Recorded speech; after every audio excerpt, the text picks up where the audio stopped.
এই মসজিদে মাঝে মধ্যেই দেখি যে অনেক দায়ী এসে খুতবা দেয়, অথচ 200 বছরের পুরনো মসজিদে অনেক সময় মাসে একটা দায়ী আনতে তারা পারে না।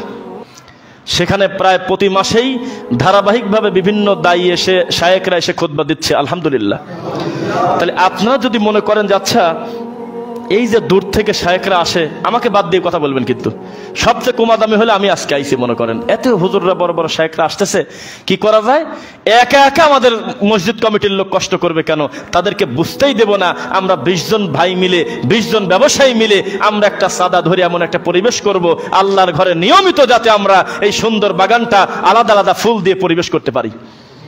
একটা বড় খরচ আছে, দার্স হবে, হালাকা হবে, আল্লাহর ঘরটা জিন্দা থাকবে। এখানে মানুষের বাচ্চা আসে আর বাইরে থাকে ইবলিসের বাচ্চা।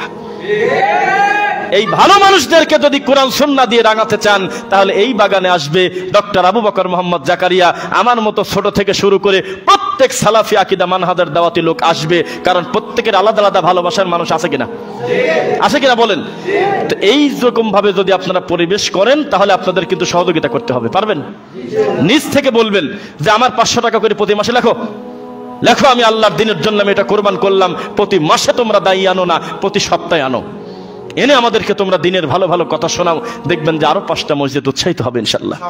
বাস্তব কথা। আল্লাহ সুবহানাহু ওয়া তাআলা আমাদের সকলকে তুমি দিনের জন্য কবুল করো আল্লাহ।